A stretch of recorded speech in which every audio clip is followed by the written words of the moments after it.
Namaste and welcome to today's episode of Interview. Guest for today's evening is an amazing personality. He is from the field of permaculture farming. So without any further delay, let's get started. Hello and welcome, Mr. to this session of interview. Thank you so much for your valuable time. And I must say, welcome to India.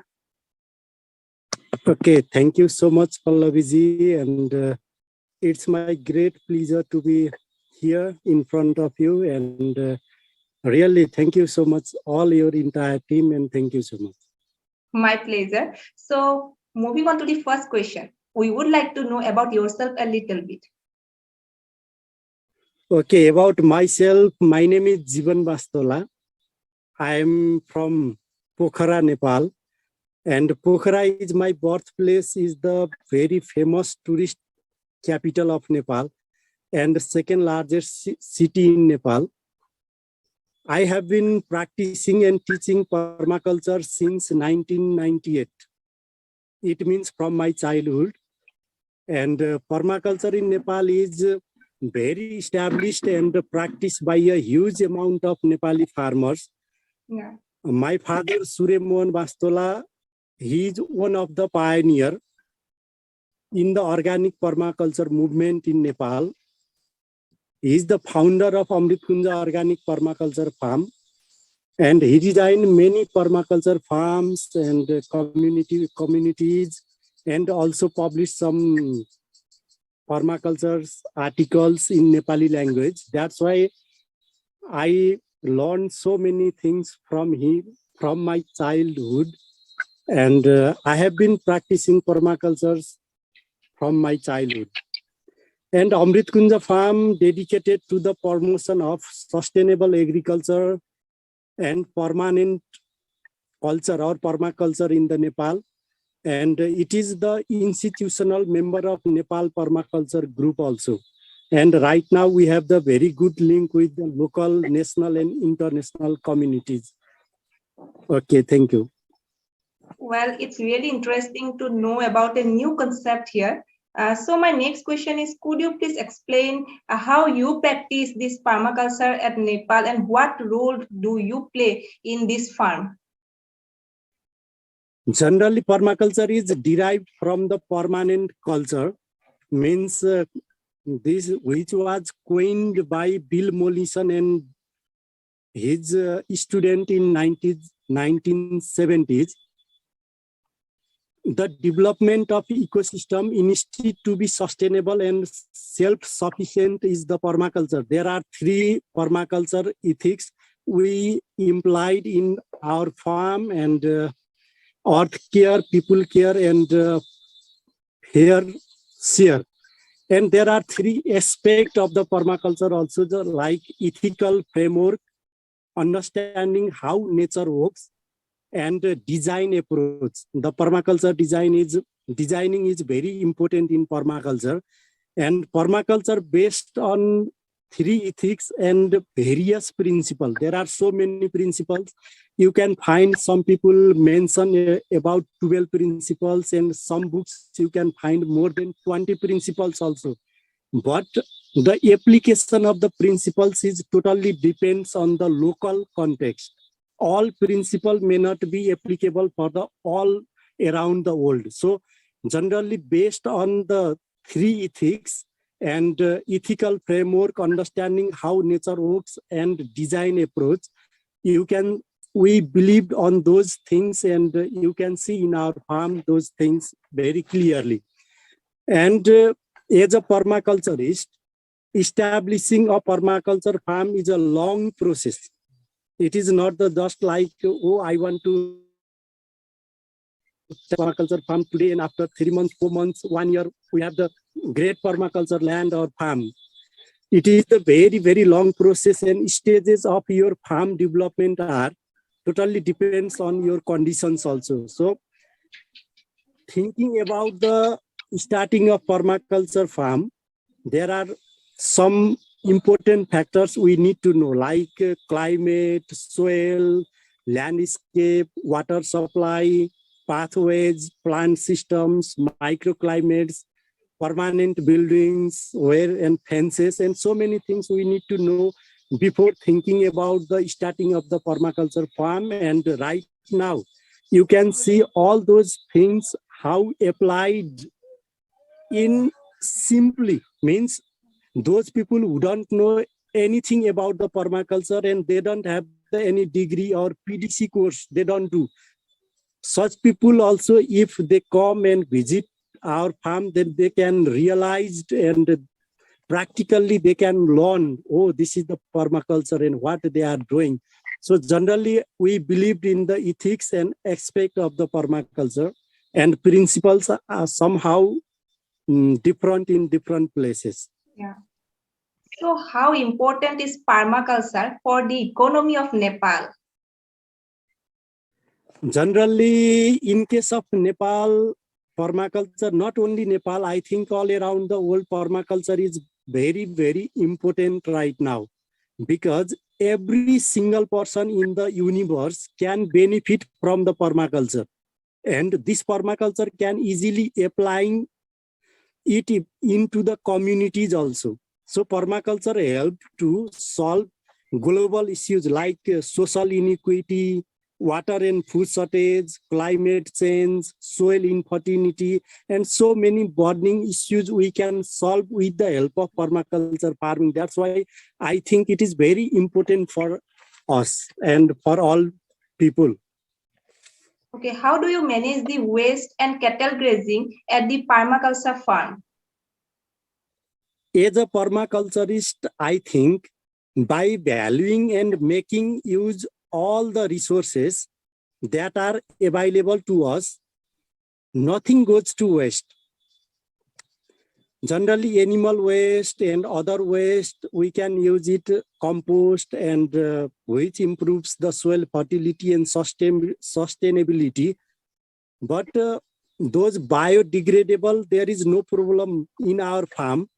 Most waste was biodegradable, so we don't have so much problem with the waste. I think the most problem is non-biodegradable material like plastic and other things. So there are so many techniques we can manage or control such non-biodegradable waste also. But in my experience around my community and Nepal, there is no more so problem with the waste management, because the most waste we have was biodegradable. So we can easily manage those things. Okay. So I have seen that you also click the photographs of birds that visit this permaculture farm. So how is it? Means what drove you to birds photography? Birds, in my opinion or in my experience, when I visited many places of the Nepal and some part of the India and some part of the Korea also, birds have the ecological value as important element of the nature. And in permaculture, they are very important.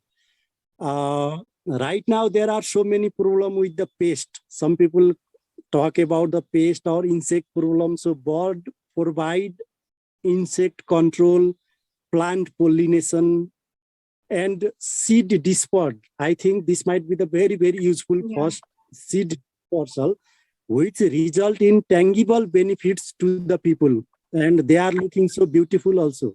Every morning, you can just wake up with the bird of the sound and hear and watching the activities of the birds, because my farm is little far away from the city, so there is no other sound pollution. So really, I love so many benefits to the people. That's why I love to take photos of the bird, and bird photography is my hobby. Okay. So how, as you have already told that you impart permaculture farming to others. So in what ways do you impart this education?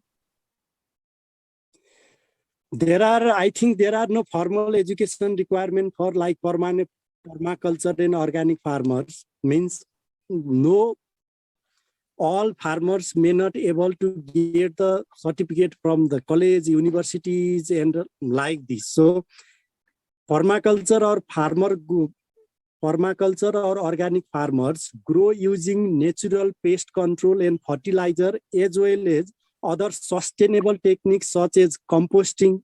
They learn from their experience, and it requires an intimate knowledge of the soil, because every farmer should have the knowledge, intimate knowledge of the soil and the life cycle of the plants and insects. If we have this much knowledge about the soil and life cycle of the plant and insect very well, then there is no problem for the organic permaculture farming.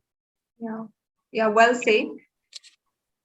Yeah, you once captured the view of Begnas Lake, I think, which is near to this permaculture farm. So could you please explain the serene beauty of this lake?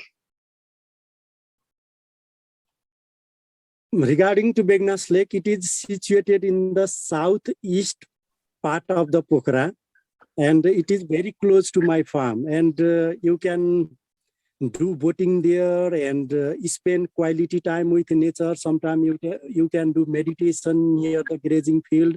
It is very lusty green Begnas Lake. You can see how the calm passion, and you feel so relaxed and calm when you just stay near the Begnas Lake. And it is very beautiful and third largest lake of the Nepal also. So many people all around the world come to visit Begnas Lake every year. We can see many people are enjoying their swimming, boating, sometimes some rafting, so many things related to. We can see some waterfalls near the Begnas Lake. So Begnas Lake is, I think it is the natural earning of all the people around us, and we love to spend our quality time with the Begnas Lake, and happy to have a very famous lake and with us. And Begnas Lake has more than 25 species of the fish also, and we can see Mount Annapurna and Mount Manaslu range from the Begnas Lake. So it is very important for natural and Himalayan range and so many things related to it. Okay, so it's really nice to get all those information regarding this lake. As permaculture is very prevalent in Nepal, so what do you think? How is permaculture different from other types of agriculture? Generally, in other culture and in permaculture, we always work with the nature, and we need to know about how nature works, and we don't do anything against the nature, and we make the one ecosystem or system developed which is sustainable, self-sustainable, and beneficial for all. In other agriculture system, I think there is no such self-sustainable ecosystem, and it is harmonious to all things related like plant, soil, climate, insect, whatever in the nature. So permaculture, we don't do anything against the nature, means how to nature works. You can see the wild forest and how their works. Generally, if we talking about the other culture, they just think about the production. And if we talk about the seed, you can see there are so many farms. If we are talking about the seed, then there is no seed. They just buy from the some market, and they cannot save their seed, and they cannot grow. This is not the permanent culture. So in permaculture, we want to develop such self-sustainable culture and eco-friendly, sustainable, and very economic, valuable system. So it is very important for us, and it is so different than other cultures. Okay, as this is a farm, so there must be pest. How do you manage the pest in the farm? Wow, very good question. I think the burning issue of the pest, since many years, many people raise the voice of pest problem, or some pest damage like this. so many news and so many conference, so many articles we can find in the newspaper, daily newspaper, and other social media also. As a permaculturist, I think we don't need to manage the pest. In my opinion, in my experience, we have to work with the pest. So how we can work with the pest? So I think pest management, no pest management. How we can work with the pest? Because pests are already exist before the human exist. So for pests, we are the new, and there are some factors we need to know how we can work with the pest. Means factor causing the pest problems are: first is seed quality, and second is diversity, plant diversity, crop diversity. Third is soil fertility. Fourth is farmers need to know the exact and right planting and sowing time of the crop and harvest anything, fruit and anything, and the climate. If you improve, or if we improve the seed quality, diversity, soil fertility, then I think there is no problem with the pest. So we learn how to work with pest and how to less damage by the pest in our farm. So these five factors are the very important, and if we know very well about those factors, then I think there is no problem, the problem of the pest. Since past 30 years, I'm working in the same land, in the same farm, but we have never experienced such pest problem, because we need to know the seed quality, which type of seed we are going to planting in my land. So what type of the plant will grow. If the quality is good, then definitely it also help to control the pests. In diversity, if you just plant the one crop, then it might be the problem. But if we diversify then we can minimize the pest and soil fertility and planting and sowing time. Sometimes farmers cannot understand the exact planting time and sowing time. That's why their crop may be damaged by the pest. So we need to know their climate change and other things change, so our planting and sowing time of the crop and other fruits also going to be changed. So we need to know all those things very well. So I think we need not to try to work with the pest, then definitely we can find the long-term solution. If we do anything against the pest, this is not the long-term solution. So next year maybe another new pest comes. So how we can solve with them?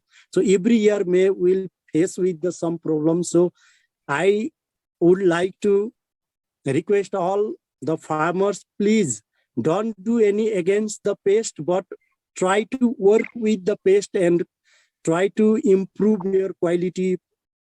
Some factors, as I mentioned previous. Okay, it's really an effective strategy that you are currently employing in your field. So how was this farm designed?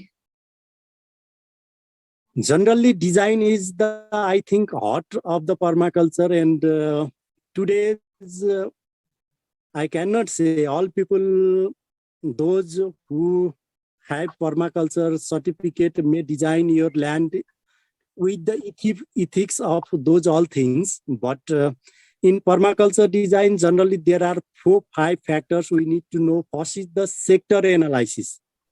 Sector analysis about your land. Second is site analysis. I just want to mention some points because we don't have lots of time to explain all those points. In coming future, maybe we can talk about all those things. First is sector analysis. Second is site analysis. Third is needs and yields of the soil. And fourth is zonation. Zone 0, Zone 1, Zone 2, Zone 3. This zonation are very important in the permaculture. So in permaculture design, we should put first the ethics of the permaculture. don't do anything against the ethics of the permaculture. So first put your ethics, then sector analysis, site analysis, needs and yields of the soil and climate and the zonation. These 5 factors are the very important, and you can see in our design of my farm, you can see all those things, how we can use, and zone 1, zone 0, zone 1, zone 2, zone 3, and needs and yields of the soil, and what is the site and sector analysis. Those things are the very important, and we designed our farm including those parameters. Okay. So what would be your piece of advice to the young aspirants who are willing to follow your footsteps?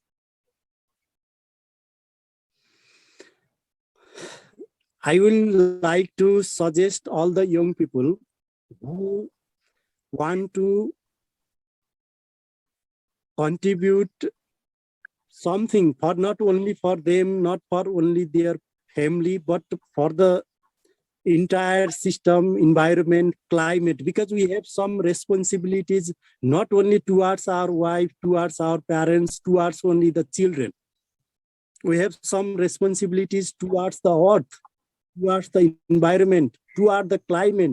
If every young think seriously and they realize, if they realize what is the responsibility towards this ecosystem, towards environment, towards soils, towards trees, then they really love to work in the permaculture principle and permaculture ethics. And I already mentioned you that permaculture is not only for us, it is from permaculture, every people on the planet benefits, and we can apply it in even in the small land to the very huge land, from even small community to the huge community. So it can work in the every sector, everywhere, all around the world.